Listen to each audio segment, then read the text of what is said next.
Hello and अस्सलाम वालेकुम to everyone, welcome back to on our YouTube channel. तो guys, कैसे हो आप सब? आई होप कि आप सब ठीक होंगे। तो चलिए करते हैं हम एनालिसिस आज के पेपर का, जो कि जूनियर असिस्टेंट का आज एग्जाम कंडक्ट कराया हमारी JKSSB ने।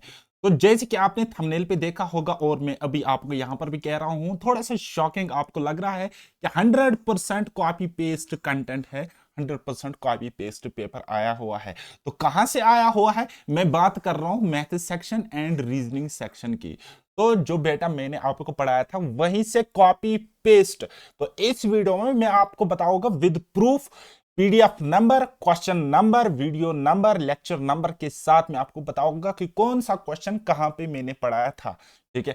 तो उम्मीद है कि आप सब अब रिलेवेंट कंटेंट की तरह अब इसको फॉलो करोगे, और मैंने जो भी कंटेंट आपको पढ़ाया है, चाहे अपने चैनल पे पढ़ाया है, चाहे लतीफ सर के EACT क्लासेस पे पढ़ाया है, तो आप उसको सीरियसली जेन्युइनली फॉलो करोगे। तो हमेशा की तरह मैं जहर अप्रोच ट्रिक्स के साथ ही फॉलो कराऊंगा, और ये जो पेपर आया हुआ है इसको भी मैं कराऊंगा जहर अप्रोच के साथ। सालों एनालिसिस करेगी, कट ऑफ भी मैं आपको बताऊंगा, और मैं आपको यह भी बताऊंगा कि जब मैंने क्वेश्चन कराया था अपने वीडियोस में, चाहे अपनी एप्लीकेशन की बात करोगा जिसका नाम है पैराडाइज एकेडमी, चाहे अपनी यूट्यूब चैनल का नाम यहां पे बताओगा कि पैराडाइज एकेडमी मेरे यूट्यूब चैनल है, जहां पे मैं मैथ्स के अलावा रीजनिंग पढ़ाता हूं, और EACT क्लासेस पर मैं खाली और खाली मैथ्स पढ़ाता हूं। तो मैं आपको यह भी बताऊंगा कि वहां जो अप्रोच किया था एज इट इज, वही अप्रोच हम एग्जाम में लगा सकते हैं। ठीक है। तो चलिए जी, हम स्टार्ट करते हैं क्वेश्चन नंबर 1 से। मुझे उम्मीद है कि कुछ लोग जो क्रिटिसाइज करते हैं मुझे, उनको भी अब ये वीडियो देखकर थोड़ा सा जवाब मिल जाएगा। क्योंकि मैंने आपको, आप अगर मुझसे कहीं और पढ़ते हो, तो मैंने आपको एक प्रॉमिस किया था कि 20 में से 18 में आपको मार्क्स दे सकता हूं, दिला सकता हूं from maths and reasoning section के लिए जूनियर असिस्टेंट एग्जाम में। ठीक है। तो 18 नहीं बल्कि अब 20 आउट ऑफ 20 टारगेट हमारा पूरा हो चुका है। तो अब अगर किसी को और भी कोई शिकायत है, तो एटलीस्ट एक क्वेश्चन मुझे दिखाना कि कहां से वो क्वेश्चन मैंने कब नहीं कराया था। एक क्वेश्चन, ओनली वन क्वेश्चन अगर मुझे कोई दिखाएगा, उसको मैं रिवार्ड दे दूंगा 500 रुपीज। ठीक है, मेरी तरफ से उसको रिवार्ड मिलेगा 500। अभी मैं इतना ही दे सकता हूं। चलिए जी, क्वेश्चन नंबर 1। ये जो आपको स्क्रीन पे क्वेश्चन नंबर 1 दिख रहा है कि student was asked to find the arithmetic mean of the following 12 numbers 3, 11, 7, 9, 15, 13, 8, 19, 17, 21, 14 and x. He found the mean to be 12. The value of x will be। तो ये क्वेश्चन है एवरेज का, पहला ही क्वेश्चन जूनियर असिस्टेंट के paper में। ये देखिए भाई साहब, same as it is, ditto copy paste. ठीक है। ये जो ग्रामर है, फुल स्टॉप है, ये सेमी कॉलन है, और ये 3, 11 और ये एक्स है। देखो एज इट इज सब कुछ 3, 11 एक्स है। तो ये देखिए, सॉरी यहां पे सेमी कॉलन इस तरीके से लगाना था। बाकी जो मैंने आपको ये पेपर में क्वेश्चन कराया था, तो इसका यहां पे ऑप्शन है 7, इसका करेक्ट आंसर है ऑप्शन नंबर 2। तो यहां पे JKSSB ने थोड़ा सा चेंज किया है, जो 7 है ये ऑप्शन डी में है, बाकी क्वेश्चन एज इट इज है। चलिए अब हम इस क्वेश्चन को सॉल्व करते हैं। चलिए अब हम इस क्वेश्चन को सॉल्व करते हैं। देखिए मैंने यहां पे सॉल्यूशन प्रोवाइड किया हुआ है, तो अब आप देख सकते हो यहां पे ये सॉल्यूशन मैंने प्रोवाइड इस क्वेश्चन का किया था।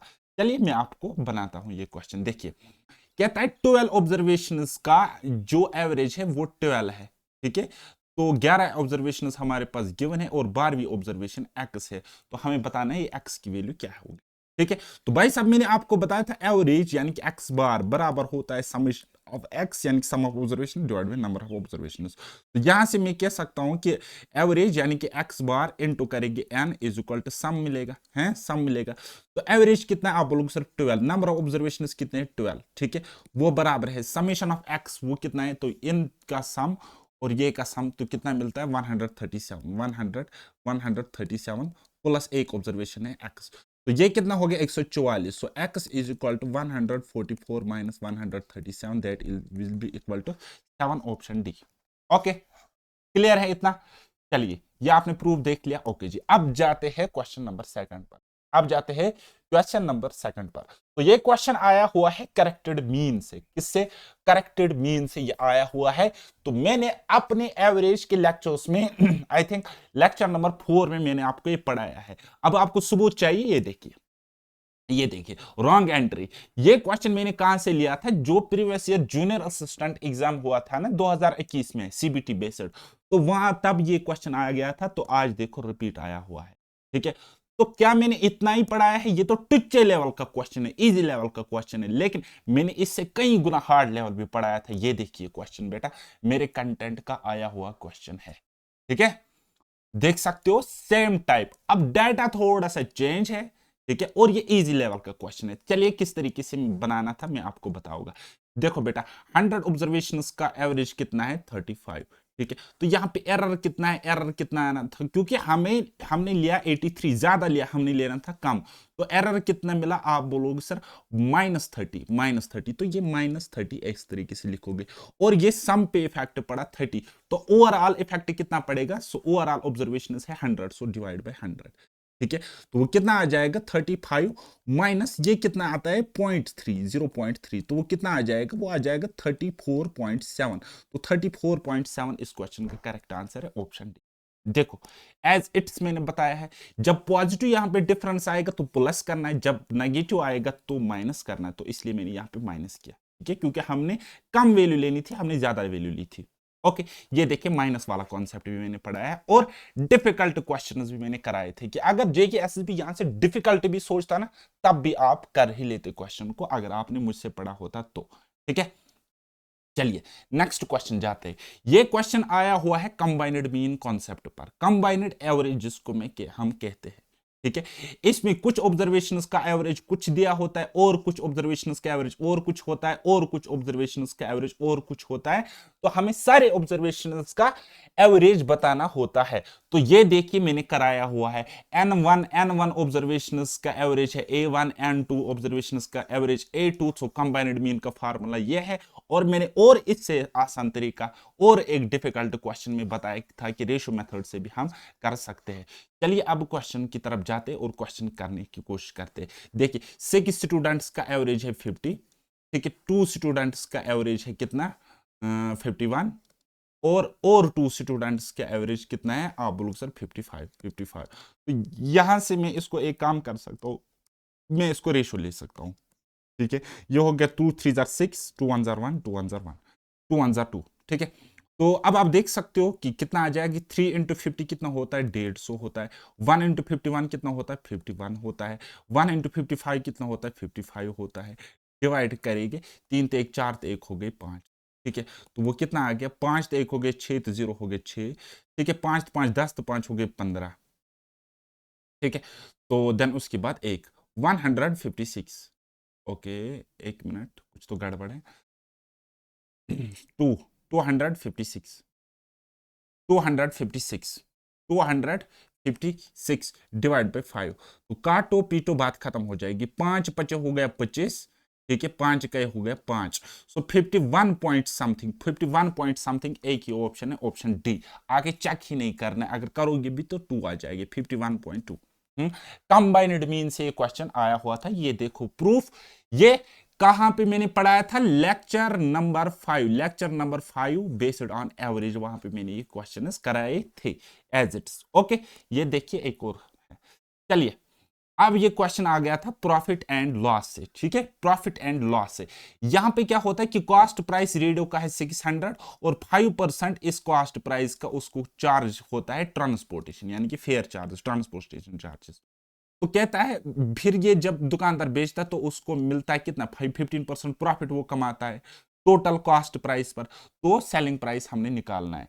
तो देखो भाई साहब, ये ट्रांसपोर्टेशन कॉस्ट ऐड हो जाता है कॉस्ट प्राइस के साथ। देखो मैंने पढ़ाया है, पहला ही लेक्चर उठाओ प्रॉफिट एंड लॉस का, मैंने पढ़ाया है। ये देखिए टीपी बराबर होता है कॉस्ट प्राइस बराबर होता है, एक तो परचेजिंग प्राइस, दूसरा रिपेयरिंग या मेंटेनेंस कॉस्ट, रिपेयरिंग या फेयर, ट्रांसपोर्टेशन, मेंटेनेंस कॉस्ट। यहां पे इफ एनी है ना, इफ एनी, तो इफ एनी में ये फेयर किराया वगैरह भी लगता है।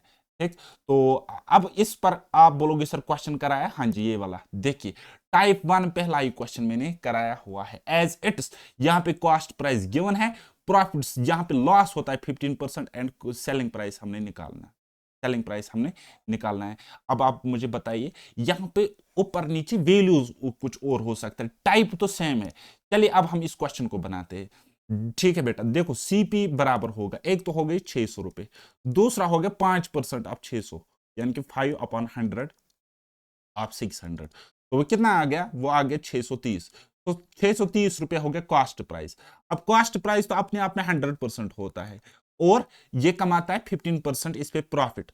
तो सेलिंग प्राइस कितना होगा, तो सेलिंग प्राइस होगा बेटा 115/100, 115% of cost price, that is 630। ठीक है, तो इससे का 5 से कट जाएगा 23 बार, और 5 से ये कट जाएगा 20 बार, और ये 0 से ये 0 कट गया, तो वहां पे कितना रहा, 23 इंटू 63, 63 डिवाइड बाई 2। ठीक है, तो चलिए इसको आप सॉल्व कीजिएगा, इसका आंसर निकल के आ जाएगा ये वाला, option first is the correct answer. Okay, चलिए ये आपने प्रूफ देखा, ये वाला देख सकते हो, प्रूफ है ये वाला। ठीक है, तो इसको मैं लिख सकता हूं प्रूफ। ठीक है, ये वाला देखो, ये हो गया आपका प्रूफ। क्यों मैं आपको हमेशा कहता हूं कि मैथ्स में, स्पेशली मैथ्स में आप 100% स्कोर कर सकते हो। आप लोगों को शायद मजाक लगता हो, लेकिन वाकई आप कर सकते हो अगर आपने सही सोर्स, रिलेवेंट कंटेंट और रिलेवेंट मेथड सीखे हैं तो।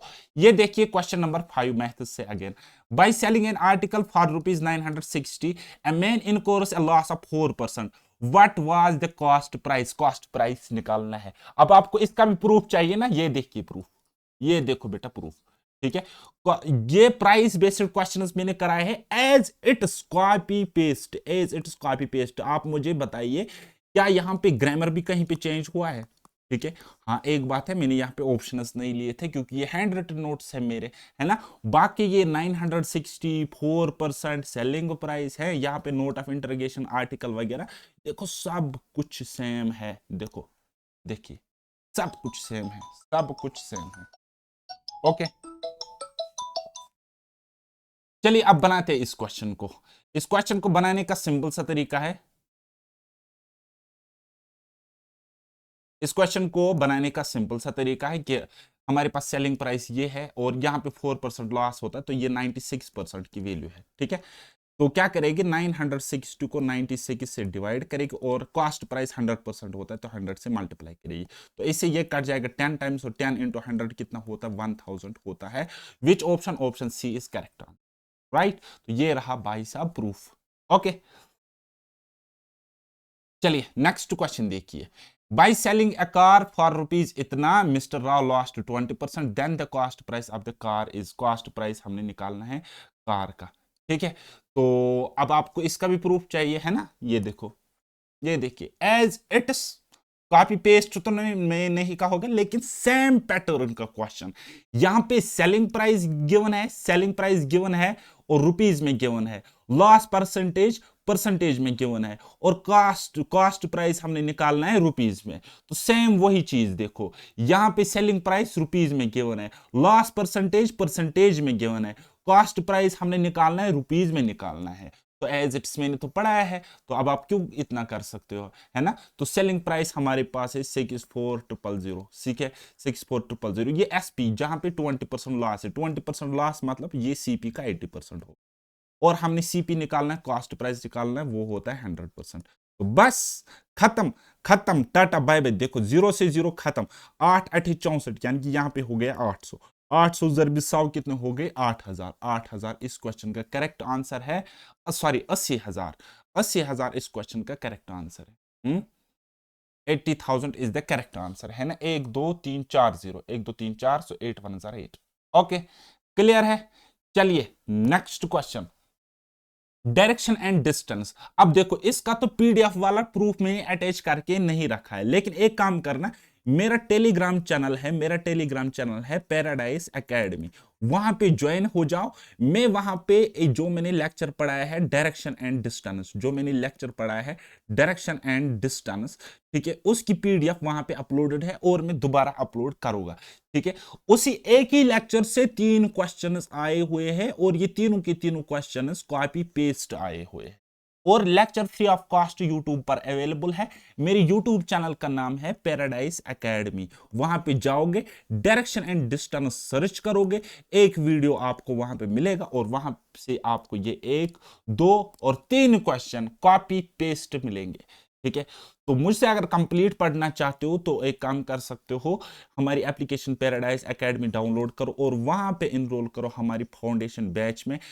अगर आप सारे एग्जाम्स के लिए पढ़ रहे हो या अपकमिंग ऑन गोइंग एग्जाम्स के लिए पढ़ रहे हो तो फाउंडेशन बैच में ज्वाइन करना। और अगर आप किसी स्पेसिफिक एग्जाम के लिए पढ़ रहे हो जैसे कि कांस्टेबल है, फॉरेस्टर है, तो उस बैच में ज्वाइन कर लेना। ठीक है। तो बाकी फाउंडेशन बैच में कांस्टेबल हो, जेकेपीएसआई, नायब तहसीलदार, पटवारी हैं, सारे एग्जाम्स का सिलेबस कंप्लीट होगा और वहां पे मैं पढ़ाऊंगा कंप्लीट मैथ्स और रीजनिंग। और टारगेट रखेंगे हमेशा की तरह 100%, जो आपको मैं अभी यहाँ पे दिखा रहा हूँ। ठीक है कि 100% मैंने पढ़ाया। ओके। तो बाकी जिसने जूनियर असिस्टेंट बैच में ज्वाइन किया था, जिसने वहां से पढ़ा था, मुझे उम्मीद है उनका सिलेक्शन इस बारी जरूर हो जाएगा। ठीक है, जरूर हो जाएगा और 100% हो जाएगा। ठीक है, क्योंकि हमारा जलवायु तो कुछ अजीब है, हैं? चलिए ये वाला क्वेश्चन बनाओ।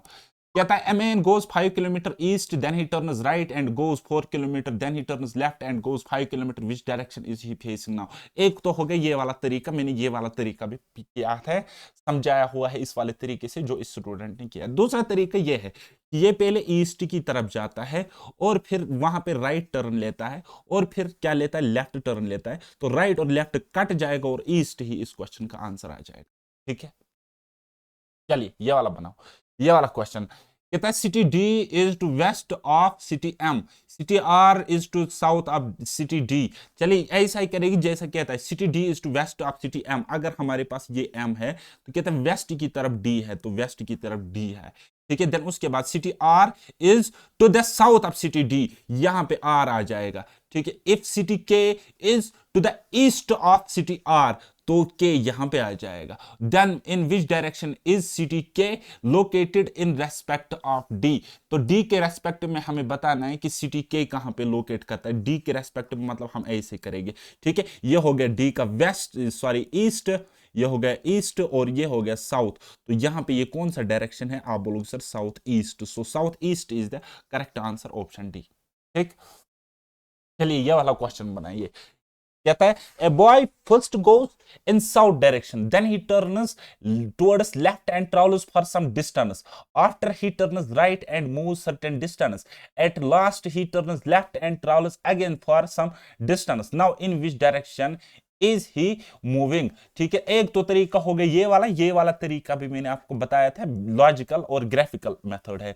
दूसरा हो गया फास्ट, ठीक है, एग्जाम ओरिएंटेड मेथड, वो भी मैंने आपको पढ़ाया है। ठीक है, बॉय पहले जाता है साउथ की तरफ, तो मैं ही लिखूंगा यहां पे बेटा साउथ, क्या लिखूंगा मैं, साउथ। देन उसके बाद ही टर्न्स लेफ्ट, अब यहां पे ये लेफ्ट लेता है, and travels for some distance, after that he turns right, अब राइट लेता है, and move certain distance, at last he turns left, और ये लेफ्ट की तरफ जाता है, and travels again for some distance, और ट्रैवल करता है कुछ डिस्टेंस।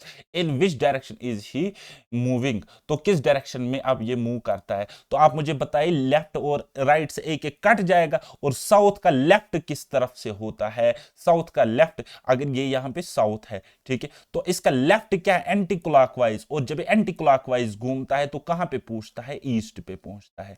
ठीक है, जब साउथ से आप लेफ्ट टर्न लेते हो तो ईस्ट पे पहुंचोगे, ईस्ट की तरफ, so east D is the correct answer. ठीक है, दूसरा हो गया लॉजिकल मेथड, हो सकता है मैं कहीं पे रॉन्ग हो तो आप चेक इसको कर लेना। चलिए नेक्स्ट क्वेश्चन। अब ये अगेन ये क्वेश्चन आया हुआ है रीजनिंग से, तो रीजनिंग में आप क्या करोगे, प्रूफ आपको चाहिए है ना। तो प्रूफ के लिए मैंने पढ़ाया है अल्फाबेट सीरीज। ठीक है, अल्फाबेट सीरीज मैंने आपको पढ़ाया है, लेटर सीरीज और अल्फाबेट, एक तो अल्फाबेट सीरीज और दूसरा मैंने आपको पढ़ाया है लेटर सीरीज।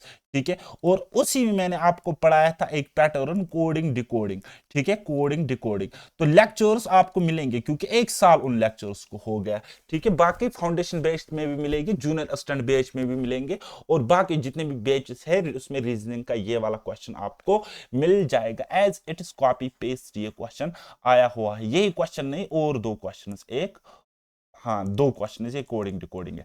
चलिए मैं आपको इस पे समझाऊंगा। और मैंने जो जूनियर असिस्टेंट का एक क्वेश्चन पेपर सॉल्व किया था ना, जो मैराथन लेक्चर दिया था, आपको मिलेगा EACT क्लासेस पे, तो वहां पर भी मैंने ऐसे ही क्वेश्चंस आपको सॉल्व कराए थे। ठीक है, तो मलाल रखने की कोई भी जरूरत नहीं है, कोई भी बात नहीं है। चलिए बताइए, ये कुलाक को लिखा गया है, कुलाक को लिखा गया है कुछ इस तरीके से, क्या, XOLXP, XOLXP। ठीक है, तो अगर मैं इसको गंदी नजर से देखूं तो मुझे ये क्या मिलते हैं, अपोजिट डायरेक्शन में मिलते हैं, ये लेटर्स मुझे मिलते हैं अपोजिट डायरेक्शन में, ठीक है, ये एक दूसरे को अपोजिट है।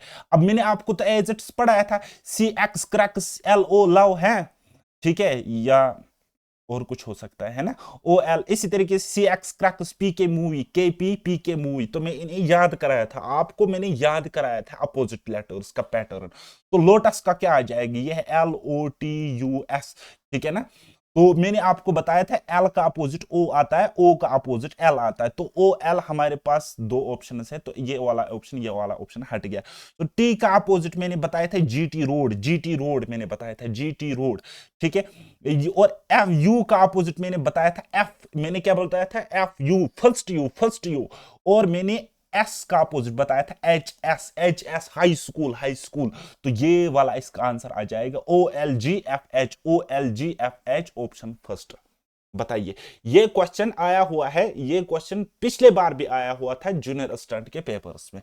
चले एक और क्वेश्चन मुझे बताओ, ये वाला, ठीक है, NEETA, NEETA, ठीक है, इसका कोड है हमारे पास क्या, MVVGZ, ठीक है। अब देखो यहां पर भी ये अपोजिट लेटर्स ही है, एम का एन का अपोजिट एम होता है मैन, एम एन मैन मैंने पढ़ाया था, ईवी इवनिंग, ईवी इवनिंग मैंने पढ़ाया था, जीटी रोड, जीटी रोड मैंने पढ़ाया था, कोड बताया था मैंने। और आजान, ए जड आजा या आजान मैंने पढ़ाया था एज इट इज, ठीक है। तो मुझे इसका कोड बताना, ये क्या है, IZHSNR, ठीक है ना। तो आई का आर आ जाएगा इंडियन रेलवे, जेड का ए आ जाएगा, एच का एस आ जाएगा, एस का एच आ जाएगा, एन का एम आ जाएगा, और आर का आई आ जाएगा, ठीक है। RASHMI, RASHMI, ऑप्शन फर्स्ट, ठीक है। देखो क्या ही था, ये पेपर है टुच्चे लेवल का पेपर आया था। चलिए ये वाला क्वेश्चन देखो, कितने क्वेश्चन है ब्लड रिलेशन से, एक हो गया, दो और दो, तो ये हो गया तीन, कितने क्वेश्चन, तीन क्वेश्चन है। अब आपको प्रूफ चाहिए कहां पे मैंने पढ़ाया है, ठीक है। मैंने ब्लड रिलेशन पे 3 लेक्चर्स पढ़ाए हैं, ठीक है। AACT क्लास पे नहीं मिलेंगे, बल्कि मेरे अपने चैनल पे मिल जाएंगे, और पेड कोर्सेज में तो डेफिनेटली मिल जाएंगे, ठीक है, अपडेटेड कंटेंट के साथ, ठीक है। तो उसमें एक पैटर्न है पॉइंटिंग फॉर्म, उसमें एक पैटर्न है पॉइंटिंग फॉर्म, ठीक है। तो पॉइंटिंग फॉर्म या पॉइंटिंग बेस्ड क्वेश्चंस मैंने कराए हैं, और उससे ये क्वेश्चन आया हुआ है, ठीक है, उससे ये क्वेश्चंस आए हुए हैं। चलिए बताइए ये वाला क्वेश्चन, देखो, pointing to a women, women की तरफ ये पॉइंट करता है, वुमेन है तो सर्कल में बंद करेंगे। In the photograph Rajesh said, Rajesh कहता है the only daughter of her grandfather, कहते हैं जो इसका ग्रैंडफादर है, जो इसका ग्रैंडफादर है, किसका, वुमेन का, वुमेन का ग्रैंडफादर मतलब इसकी माँ या बाप, ठीक है, ये हो गया इसकी माँ और ये हो गया इसका बाप, ठीक है। और ये हो गया इसका ग्रैंडफादर, GF में लिखूंगा, GF मतलब ग्रैंडफादर होता है और कुछ नहीं होता है, अपनी मीनिंग नहीं निकालना, ठीक है। The only daughter of her grandfather, ये ओनली डॉटर है, ये ओनली डॉटर है, is my wife, is my wife, यानी कि इस वुमन का जो ग्रैंडफादर है, उसकी इकलौती एक लड़की है, वो मेरी वाइफ है। मेरी मतलब ये बेटा राजेश है, ये राजेश है, ठीक है, इसकी वाइफ ग्रैंडफादर की इकलौती बेटी, और ये तो बेटी की बेटी है, तो कहता है Rajesh related to that women. अब देखो, वुमेन की मां हो गई ये और बाप हो गया राजेश, तो राजेश क्या लगता है, फादर लगता है, ठीक है। चलिए ये वाला क्वेश्चन बनाए, pointing towards Sita, Nikhil said I am the only son of her mother सन, जो उसकी मां, किसकी मां, सीता, ठीक है, ये हो गई सीता, ठीक है, इसकी मां है, इसकी मां है, ये इसकी मां है, ठीक है, सीता की मां। निखिल कहता है I am the only son of her, son of her, okay, mother सन, हाँ ठीक है, जो उसकी माँ है, किसकी माँ, सीता की माँ, ठीक है, आई एम द ओनली सन, ये ओनली सन है, ठीक है, उसकी माँ के सन का, यानी कि ये हो गया सन, ठीक है, ये हो गया सन। तो ये खुद यहाँ पे निखिल, निखिल यहाँ पे आ जाएगा, निखिल यहाँ पे आ जाएगा, यहाँ पे निखिल आ जाएगा, और ट्रायंगल में बांध करिए, और ये होगी इसकी वाइफ, ठीक है, और ये होगी बेटा मदर, ये होगी mother. How is Sita related to Nikhil, कहता है सीता निखिल की क्या लगती है, देखो सीता का पापा का बहन, सीता लगती है निखिल के पापा की बहन, ठीक है ना। निखिल का जो फादर है उसकी बहन है सीता, तो सीता इसकी क्या लगती है, आंट लगती है, आंट लगती है, क्या लगती है बेटा, आंट लगती है, ठीक है। I am the only son of her mother सन, ठीक है, उसकी माँ, उसकी माँ का ओनली सन का सन हो। ठीक है, आप चेक कर लेना इस चीज को, हो सकता है उधर इधर हो जाए, मुझे यही इसका आंसर है। चलिए, introduction introducing a man a woman said, एक आदमी को इंट्रोड्यूस कराती है एक वुमन और कहती है, he is the only son of my mother's mother, मेरी माँ का माँ, मेरी माँ की माँ जो है, ठीक है, देखो ये हो गई वुमन, ये होगी इसकी माँ, और ये होगी माँ, माँ की माँ, मेरी माँ की माँ, ठीक है, उसका ये ओनली सन है, उसका ये ओनली सन है, यानी कि इसकी माँ की माँ का मतलब हस्बैंड होगा, और इन दोनों का सन, ओनली सन, ठीक है, ओनली सन।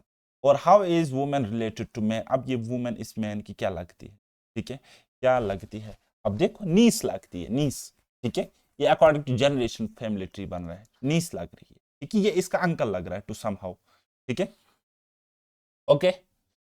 तो यानी कि इसकी मदर जो वुमेन की माँ है उसका भाई है ना, ये उसका भाई है, ठीक है, यानी कि मेरी मम्मी का भाई मुझे क्या लगता है, मामू। और अगर मैं लड़की हूं तो मैं उसकी क्या लगता हूं, नीस। और अगर लड़का हूं तो नेफ्यू। ओके, चलिए ये वाला क्वेश्चन बनाए। ये आया है बेसिक नंबर सिस्टम से, बेसिक नंबर सिस्टम से, ठीक है। तो ये क्वेश्चन भी मैंने पढ़ाया था और सिंप्लीफिकेशन से क्वेश्चन आया हुआ, एज सच कोई प्रूफ यहां पे अटैच करने के लिए नहीं है, क्योंकि मैंने तो ऑलरेडी इससे हार्ड लेवल पढ़ा है, ये तो टुच्चे लेवल का इजी क्वेश्चन, ठीक है। तो कहता है दो नंबर है, पॉजिटिव नंबर से पी एंड क्यू, और P and Q, P into Q अगर हम करेंगे तो 64 मिलता है। तो p प्लस क्यू का वैल्यू कौन सा नहीं हो सकता है, क्या 16 हो सकता है, हाँ जी हो सकता है। देखो 8 ज़रबी 8 कितना होता है, 64 होता है, और 8 8 कितने हो गए, इन दोनों का सम कितना हो गया, 16, ठीक है। तो ये तो सम हो सकता है। दूसरा 20, ठीक है, तो 16 चुके 64, 16 चुके होता है 64, ठीक है, 16 और 4 कितना हो गया, 20। तो ये वाला भी हो सकता है। अब ये वाला देखो, ठीक है, तो ये वाला देखो, ये 65, 64 इंटू 1 करेगी तो 64 होता है, तो सम कितना है, 65 होता है। यानी कि ये भी सम हो सकता है, ये भी हो सकता है, ये भी हो सकता है। तो कौन सा अब नहीं हो सकता है, तो वहां पे एक ही ऑप्शन बच गया, C35। क्यों, अब देखो C35 में आपको आता है 5 इंटू 7, ठीक है। तो अब इस 64 में 5 और 7 बिल्कुल भी नहीं आता है, बिल्कुल भी नहीं आता इसके टेबल में। तो option C is correct answer. मैंने आपको as it is divisibility rule में भी पढ़ाया, और बाकी लेक्चर सिंप्लीफिकेशन वगैरह भी मैंने आपको पढ़ाया था। चलिए ये वाला क्वेश्चन देखिए, परसेंटेज से आया हुआ क्वेश्चन है, ठीक है। तो सबसे पहले मैं आपको इसका प्रूफ बताऊंगा, ये देखिए मेरे लास्ट लेक्चर्स आप चेक करोगे परसेंटेज पे तो आपको प्रूफ मिल जाएगा, as it is Venn diagram से मैंने ये क्वेश्चन सॉल्व कराए थे, ठीक है। बोलो बेटा, सिर्फ और सिर्फ यहाँ पे डाटा चेंज, और मैंने तो आपको डिफिकल्ट क्वेश्चंस भी कराए हैं, आप देख सकते हो डिफिकल्ट क्वेश्चंस कराए। ये तो टुच्चे लेवल का क्वेश्चन है, ये तो टुच्चे लेवल का क्वेश्चन आया है। चलिए मैं आपको बताता हूँ। कहता है in a school 40% of the students play football and 50% play cricket, ठीक है। एक स्कूल में 50% क्रिकेट खेलते हैं, 40% फुटबॉल खेलते हैं। If 18% of students neither play football nor cricket, 18% ऐसे ना वो फुटबॉल खेलते ना वो क्रिकेट खेलते, मैं मान लेता हूं कि 100% है, टोटल में मान लेता हूं 100%, ठीक है। तो 18% खेलते ही नहीं है, 18% नीदर वाले हैं, नीदर वाले हैं 18%, ठीक है, नीदर। तो खेलने वाले प्ले कितने करते हैं, प्ले यानी कि जो खेलते वो कितने होंगे, ठीक है। आप बोलोगे सर वो होंगे 82%, कितने, 82%, ओके। तो हमें निकाला the percentage of the students playing both is, both अब कितने खेलते कहता है, लेकिन यहां पे आप देखो ये कहता है कि 40% और 50% खेलते हैं, तो वो कितने हो गए 90%, वो तो हो गए 90%। अब मैंने आपको यहाँ पे ट्रिक भी बताई थी, मैंने आपको ट्रिक भी बताई थी, ये देखो वेन डायग्राम से तो आप बना ही लोगे, जो कि मैंने आपको बताया था वेन डायग्राम से कैसे सॉल्व करना, लेकिन मैं आपको इससे फास्ट अप्रोच बताऊंगा। जो यहाँ पे डिफरेंस मिलेगा, डिफरेंस कितना मिलता है 8%। अब देखो क्वेश्चन के अकॉर्डिंग हमारे पास 90% खेलते, 40 और 50 90, लेकिन जब हम सॉल्व कर रहे हैं ये नीदर वाले बाहर निकालेंगे तो वहां तो 82%, यानी कि एक्चुअल में 82% ही खेलते हैं टोटल का, तो 90% हमारे पास सम मिलता है, दैट मींस 8% ऐसे होंगे जो दोनों खेलते होंगे। So option A is correct. बात आई समझ? चलिए ये वाला क्वेश्चन देखो, अगेन परसेंटेज पे आया हुआ क्वेश्चन है, अब आपको प्रूफ चाहिए तो ये देखो प्रूफ मेरे फाउंडेशन बैच का, और हाँ मेरे फाउंडेशन बैच जो मैंने स्टार्ट किया है, और जो फॉरेस्टर का बैच है, जूनियर असिस्टेंट का बैच है, और जेकेपी कॉन्स्टेबल का बैच है, फर्स्ट लेक्चर उठाओगे, और ये जो लेक्चर है मेरी अपनी चैनल पैराडाइज एकेडमी पर, lecture number first percentage foundation batch आपको मिल जाएगा एज इट इज। और ये बेसिक लेवल का क्वेश्चंस मैंने कराए हुए हैं, तो एज इट्स आप देखो सेम टाइप का क्वेश्चन यहाँ पे आया हुआ है, तो सेम इसी तरीके से मैं कराऊंगा, कोई तरीका ही नहीं बदलूंगा। कितना 20% यानी 1/5 ऑफ 25% यानी कि 1/4 ऑफ 300 यानी कि 300। ठीक है, तो कितना हो गया 5 चुका 20। ठीक है, यानी कि 1/20 ऑफ 300। 0 से 0 कट जाएगा तो 30/2 यानी कि 15। 15 इस क्वेश्चन का करेक्ट आंसर है, ऑप्शन नंबर सेकंड। ये देखिए एज इट्स मैंने कराया हुआ है, बस थोड़ा सा डाटा चेंज है। यहाँ पे 20%, 33% और 6000 है, तो यहाँ पे क्या है 20%, 25% और 300 है। डाटा ही तो चेंज है, बाकी पैटर्न तो वही है। और देखो मैं कोई शायद कलाकारी भी नहीं कर रहा हूँ, एज इट्स मैं आपको पढ़ा रहा हूँ। ठीक है, अब यहां पे रहते हैं दो क्वेश्चंस। कितने रहते हैं? दो क्वेश्चंस यहां पे रहते हैं। ठीक है, तो कौन से दो क्वेश्चंस? वो रहते हैं नंबर सीरीज से, नंबर सीरीज से। ठीक है, हालांकि वो कॉपी पेस्ट नहीं आए हुए थे क्वेश्चंस कॉपी पेस्ट नहीं आए हुए थे, लेकिन एज इट इज पैटर्न पर मैंने आपको पढ़ाया हुआ है और सेम पैटर्न से आपको वो क्वेश्चंस आए हुए हैं। ऑड वन आउट पर एक आ गया था और मिसिंग नंबर पर दूसरा क्वेश्चन आया हुआ था। अब मैंने इस वीडियो में मैंने इसलिए नहीं लिए है क्योंकि वहां पे कुछ दिखता ही नहीं था, नजर नहीं आ रहा था, क्योंकि जिसने वो पेपर सेंड किया था तो वो पिक्चर्स क्लियर नहीं थी। तो इसलिए मैं आपको रिक्वेस्ट करता हूं, आप जिस भी एग्जाम में अपियर होते हो या आप किसी एग्जाम के पेपर के सॉल्यूशंस अगर मुझसे चाहते हो, तो एटलीस्ट जो आप फोटो खींचते हो ना पेपर का, वो क्लियर होना चाहिए और कंप्लीट होना चाहिए। एक तो क्लियर होना चाहिए, दूसरा कंप्लीट होना चाहिए, उसमें डाटा मिसिंग नहीं होना चाहिए। अब उस पेपर पे इतना लिखा हुआ है किसी स्टूडेंट ने, तो मुझे कुछ नजर ही नहीं आता था, तो मैंने उनको नहीं लिया हुआ है। बाकी वो दोनों क्वेश्चंस डुएबल है और इजी है। तो अगर किसी के पास क्लियर पिक्चर्स हो तो मुझे सेंड कर लेना। तो मेरा डाउट ग्रुप है, तो डाउट ग्रुप है टेलीग्राम पे, तो वहां पे मैं आपको सॉल्यूशंस प्रोवाइड करा दूंगा। बाकी मेरी टेलीग्राम को आप ज्वाइन करना, पैराडाइज एकेडमी। हमेशा की तरह मैं आपको वहां पे फ्री ऑफ कॉस्ट मटेरियल दे रहा हूँ, मैथ्स, रीजनिंग, जीके वगैरह। और अगर मुझसे कंप्लीट पढ़ना चाहते हो तो एप्लीकेशन डाउनलोड करना पैराडाइज एकेडमी और वहां पे एनरोल कर लेना किसी बैच में। मिनिमम अफोर्डेबल प्राइस पे पढ़ के लिमिटेड टाइम में 100% स्कोर करो और मैथ्स और रीजनिंग की टेंशन को हमेशा के लिए अपना स्कोरिंग कंपोनेंट बनाओ। तो मिलते हैं फिर कभी किसी वीडियो में, तब तक के लिए मुझे दीजिए इजाजत। बाय बाय, टेक केयर, अल्लाह हाफिज और मेहनत करते रहिए।